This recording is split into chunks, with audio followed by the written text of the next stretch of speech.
मेरा नाम जय सिंघानिया है। मुझे वह दिन याद आ रहे थे जब मैं दादी के साथ उनकी स्वर्गीय सहेली के घर पहुंचा था। दादी की सहेली शहर से इतनी दूर इस छोटे से गांव में रहती थी। माँ बाप की एक्सीडेंटल मौत के बाद मुझे दादी ने अपनी देखरेख में रखा था। गांव की जमीनों से इतना आ जाता था कि घर में किसी चीज की कमी का एहसास न हुआ। सिर्फ एक दादी थी जिनकी जबान पर एक ही बात रहती थी कि इस घर में एक बहू की बहुत कमी है। मैं हंसकर उनकी बात को हवा में उड़ा देता। दरअसल मुझे अभी तक अपनी आइडियल लड़की मिली ही नहीं थी, लेकिन जब मैं दादी के साथ गांव आया तो जिंदगी ने एक नया मोड़ ले लिया। उनकी सहेली की पोती उन्हें बहुत पसंद आए और मुझे जबरदस्ती कुर्बानी का बकरा बना दिया गया। शहर वापस आते हुए लाल जोड़े में वह भी मेरे साथ आ गई। मैंने पत्नी के लिए जो डियल बना रखा था वह चूर चूर हो चुका था। मैंने गाँव में ही सोच लिया था कि मैं उसे कभी भी पत्नी का दर्जा नहीं दूंगा। आज छुट्टी का दिन था, इसलिए मुझे उठने की कोई जल्दी नहीं थी। 10 बजे के बाद जब मेरी नींद पूरी हो चुकी थी तो मैं फ्रेश होने वॉशरूम चला गया। जब बाहर निकला तो मेरी व्हाइट कलर की शर्ट बेड पर पड़ी हुई थी। मतलब आज मुझे व्हाइट शर्ट पहनने को कहा जा रहा था। जब उसके हाथ की बनी हुई चाय पी सकता हूँ, खाना खा सकता हूँ तो कपड़े पहनने में कोई हर्ज नहीं। लेकिन एक बात मुझे अब तक समझ नहीं आई कि इस लड़की को कैसे पता चल जाता है कि मैं किस टाइम पर उठा हूँ और उसी वक्त वह शर्ट बिस्तर पर लाकर रख देती थी, या फिर जब मेरे सर में दर्द होता या फिर चाय पीने का मूड होता तो बिना कहे वह मेरे लिए चाय बनाकर ले आती। हालांकि मैंने पति वाला ऐसा कोई हुक्म भी नहीं सुनाया कि पत्नी को गुलाम बना लिया हो, लेकिन वह खुद बिना कहे उसके सारे काम करती थी। वह अच्छी पत्नी वाले सारे फर्ज निभा रही थी, लेकिन इसके बावजूद भी मैं उसे स्वीकार नहीं कर सका क्योंकि वह गांव की थी और मैं शहर का। उसमें वह कॉन्फिडेंस और काबिलियत नहीं थी जो मुझे एक पत्नी में चाहिए थी। वह खूबसूरत है, लेकिन खूबसूरती ही तो सब कुछ नहीं हुआ करती और ना ही सिर्फ खूबसूरती के साथ पूरी जिंदगी गुजारी जा सकती है। हर इंसान की तरह मुझे भी खूबसूरती अट्रैक्ट करती है, लेकिन इसका मतलब ये तो नहीं कि एक इंसान को खूबसूरत बनाने के लिए सिर्फ नैन नक्श ही काफी हो। इसके अलावा भी कई और चीजें इंसान को खूबसूरत बनाती है। कंघी करके मैं नीचे चला गया, तब तक वह नाश्ता लगा चुकी थी। नाश्ता करके ऐसे ही लॉन में बैठकर अखबार पढ़ने लगा। छुट्टी का दिन था इसलिए दिमाग बिल्कुल फ्रेश था। वैसे मुझे अखबार पढ़ने का कोई शौक नहीं था, ना ही आदत थी, लेकिन ऐसे ही टाइम पास करने के लिए मैं अखबार की हेडलाइंस पर नजर दौड़ाने लगा। मैं हमेशा छुट्टी का दिन घर पर ही गुजारता। दादी के गांव से आने में अभी एक हफ्ता बाकी था। अचानक अखबार पढ़ते पढ़ते मुझे एहसास हुआ कि कोई मुझे देख रहा है। मैंने नजरें उठाकर दाएं बाएं देखा, लेकिन मुझे कोई नजर नहीं आया। मैं एक बार फिर से अखबार पढ़ने लगा, लेकिन कुछ के बाद मुझे फिर महसूस हुआ जैसे कोई मुझे देख रहा है। इस बार मैंने दाएं बाएं देखा और फिर सामने देखा तो पता चला वह लड़की किचन की खिड़की जो बाहर लॉन की तरफ खुलती है उससे चुपके चुपके मुझे देख रही है। उसकी चोरी पकड़ी जा चुकी थी, शायद इसीलिए वह खिड़की से गायब हो गई। मुझे कुछ अजीब सा लगा। 2 दिन पहले जब मैं सुबह के वक्त सो रहा था, अचानक एक आवाज से मेरी आंख खुली। तब मैंने चादर के अंदर से ही देखा वह लड़की उसे बड़े गौर से देख रही थी। क्या वह हमेशा मुझे ऐसे ही घूर कर देखती है? लेकिन क्यों? दिमाग ये समझने से खाली था। मैं इन्हीं सोच में उलझा बैठा था कि वह मेरे पास आ गई। उसके कपड़ों से आने वाली खुशबू अपने बिल्कुल पास महसूस कर सकता था। शायद वो परफ्यूम इतना लगाकर आई थी कि जैसे नहा कर आए हो। परफ्यूम के साथ साथ कपड़े भी अच्छे पहन रखे थे। वह चाय लाई थी। उसने गौर से मेरी तरफ देखा। मुझे लगा जैसे वो कुछ कहना चाहती है। मैंने पूछा कुछ चाहिए? नहीं, वो कहते कहते अचानक चुप हो गई। तो मैंने चाय उठाकर पीना शुरू कर दिया। फिर वो कहने लगी, क्या हम बाहर चले? दिल की बात जबान तक ले आई। मैंने चाय वापस टेबल पर रख दी और हैरत से उसे देखने लगा। कहाँ जी? वो मौसम अच्छा है, हमने सोचा बाहर चलेंगे, जैसे फिल्मों में हीरो हीरोइन जाते हैं। उसने शर्मा कर अपनी चोटी से खेलते हुए कहा। ओह, कैसी कैसी खुशफहमियां हैं मैडम को, मैं तो हीरो लगता ही हूँ। पता नहीं खुद को किस फिल्म की हीरोइन समझ रही है। मैंने चाय का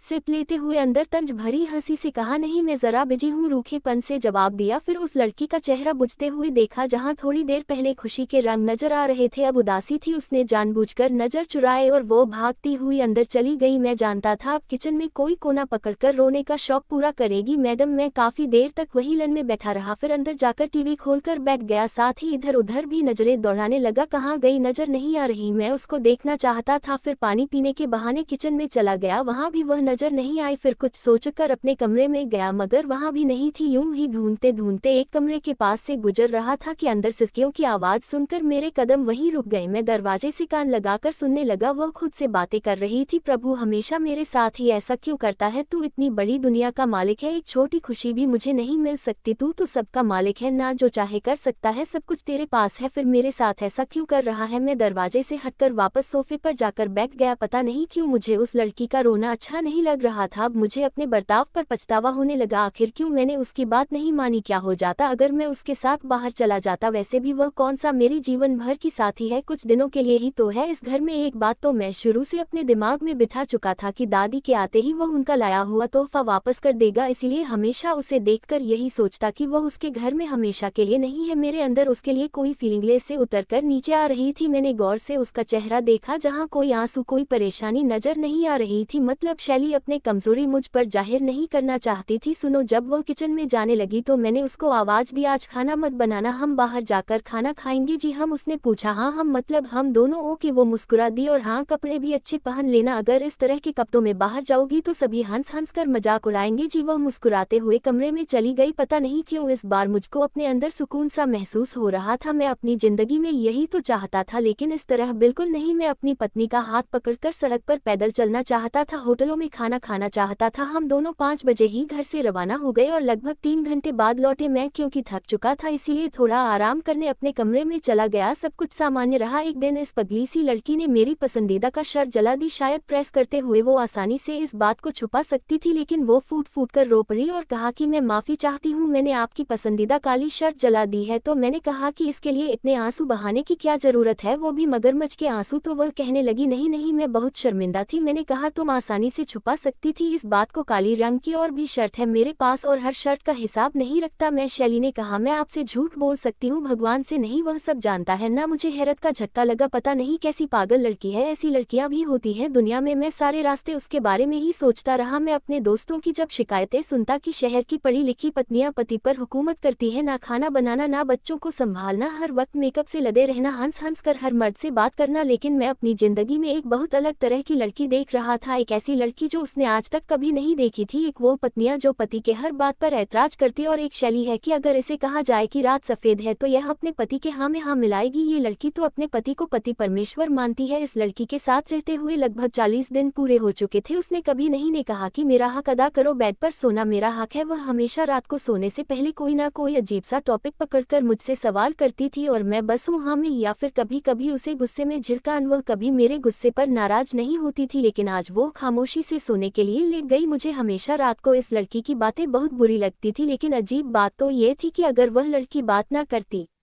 तो शायद मैं उलझन का शिकार हो जाता। आज सुबह मेरी घड़ी का अलार्म नहीं बजा क्योंकि मैं रात को लगाना भूल गया था। मुझे लेट होता देखकर सैली मुझे उठाने लगी तो मुझे उसके छूने पर अजीब सा लगा। तुम्हारी हिम्मत कैसे हुई मुझे हाथ लगाने की, समझती क्या हो तुम खुद को, और क्या सोचकर तुमने मुझे हाथ लगाया? यह अच्छी पत्नी वाला रवैया तुम छोड़ दो। मैं चिल्ला चिल्ला कर बात कर रहा था। अंदर के लावे को बाहर आने का रास्ता मिल गया था। मेरा पारा एकदम बढ़ चुका था। मैंने महसूस किया उसकी आंखों से आंसू गिर रहे हैं। गेट आउट, मैंने चिल्लाकर कहा। याद आया वह जाहिल गवार लड़की इंग्लिश नहीं समझ सकती, इसलिए उसका हाथ पकड़कर जबरदस्ती अपने कमरे से बाहर निकाल दिया और कुंडी लगाकर बेड पर आ गया। काफी देर बाद जब मैं खुद को नॉर्मल करने में थोड़ा सा कामयाब हुआ तो दोबारा बिस्तर पर लेट गया। जाने कब मेरी आंख लग गई। मैं दोपहर 12 बजे उठा। सर में हल्के से दर्द का एहसास हुआ। सुबह 7 बजे वाला वाकया अभी तक मेरे दिमाग में ताज़ा था। आज हमेशा की तरह ना उसकी शर्ट बेड पर रखी हुई थी और ना नाश्ता टेबल पर था। मैं समझ गया कि वह मुझसे नाराज है। मैंने अच्छा नहीं किया, उसके साथ कितनी बुरी तरह से पेश आया। मेरे दिल ने आवाज दी। मैं किचन में चला गया, खुद अपने लिए नाश्ता बनाने लगा। इतने दिनों से मैं उसके हाथों का बना नाश्ता खा रहा था, खुद खाना बनाने की आदत ही छूट चुकी थी। मैं बिना नाश्ता किए किचन से बाहर आ गया और सोफे पर ढेर हो गया। फिर अचानक ये सोचकर खड़ा हो गया कि यह कहाँ चली गई। घर के कमरों में उसे ढूंढने लगा, लेकिन वह कहीं नहीं मिली। टेंशन में और इजाफा हो गया। मैं ऐसे तड़पने लगा जैसे मछली को पानी से बाहर निकाल दिया गया हो। कहाँ चली गई? सीढ़ियाँ उतरते हुए मैं सोच रहा था, कहाँ चली गई? चली गई तो मुझे क्या, वह जहाँ भी जाए अच्छा है, इस घर से चली जा। मैं तो हमेशा यही चाहता था कि वह चली जाए घर से, लेकिन आज जब वह चली गई तो परेशान हो रहा था। मैं खुश क्यों नहीं था, जबकि उसे तो खुश होना चाहिए था। क्या वो उसके लिए परेशान है कि दादी जब वापस आएंगी तो वो उन्हें क्या जवाब देगा? नहीं नहीं, दिल से फौरन आवाज आई। मैं दादी के लिए नहीं बल्कि खुद के लिए परेशान था। मगर क्यों? दिल से पूछा। क्योंकि तुम उससे प्यार करने लगे हो। दिल ने एकदम सरगोशी की। वो गुमसुम सा हो गया। ये क्या कह रहा था दिल? वो उससे प्यार कैसे कर सकता है? वह तो उससे नफरत करता है। नहीं, दिल झूठ बोल रहा है। उसने दिल को झुठला की कोशिश कोशिश की मगर वह ऐसा नहीं कर सका। मुझे जिंदगी में पहली बार घर में अकेलेपन का एहसास हुआ। इतनी मासूम, इतनी सच्ची, उसे जीवन साथी के रूप में सिर्फ यही लड़की चाहिए थी और तो कोई हो ही नहीं सकता। इस जैसी लड़की दुनिया में कहीं भी नहीं है। अगर दादी इस पर भरोसा करती थी तो बिल्कुल सही करती थी। वो वाकई अपने पोते के लिए सबसे अच्छी पत्नी ढूंढ कर लाई थी। अगर वो खुद उनकी मर्जी के खिलाफ किसी मॉडर्न लड़की से शादी करता तो क्या होता? क्या वह लड़की घर के काम करती? क्या उसमें इतनी बर्दाश्त शक्ति होती? क्या वह मेरी बात को इस तरह सहती कि मैं उस पर हमेशा गुस्सा करता रहूं, उसे जलील करता रहूं? मैं पहले बार उसकी कही हुई सारी बातें याद कर रहा था। जी ब्यूटी पार्लर क्या होता है? ये टीवी कर तो नहीं मारता? जी हमारे गांव में पहले मर्द खाना खाते हैं, फिर औरतें उसका बचा हुआ खाना खाती हैं। जी वह आपकी काली शर्ट जल गई। आपसे झूठ बोल सकती हूँ, भगवान से नहीं। वह तो सब जानता है। आपसे झूठ बोलकर मैं बच भी जाऊंगी तो भगवान से कैसे झूठ बोल सकती हूँ? वह तो इतनी अच्छी थी कि उसने कोई शिकवा, कोई शिकायत नहीं की। लेकिन वह कहाँ चली गई? प्लीज वापस आ जाओ, मैं तुम्हें फिर कुछ नहीं कहूंगा। हम दोनों मिलकर मोहब्बत से पति पत्नी बनकर रहेंगे। मुझे अपने गालों पर नमी का एहसास हुआ। भागते हुए गया और गाड़ी में बैठकर रेलवे स्टेशन की तरफ रवाना हो गया। मैं फुल स्पीड में जल्द से जल्द रेलवे स्टेशन पर पहुंच जाना चाहता था। मुझे अपनी कोई फिक्र नहीं थी। फिक्र ये थी कि कहीं वह चली ना जाए। मैं भागकर रेलवे स्टेशन के पास जब पहुंचा तो एक बेंच पर एक आदमी बैठा हुआ था। उससे कहा कि एक्सक्यूज मी भाई, ये ट्रेन की टाइमिंग क्या है? तो उसने कहा कि जी वो तो निकल चुकी है। मेरी तो जान निकल गई, खून सूख गया, थक हार कर मैं ढेर हो गया। बेंच पर ऐसे कैसे जा सकती है? वह मुझे छोड़कर इतनी मामूली सी गलती की इतनी बड़ी सजा दे सकती है? काफी देर तक मैं वहीं बैठा रहा, फिर घर आ गया। घर आकर सोफे पर फिर से ढेर हो गया। अपने सर को पकड़ लिया। मैं कैसे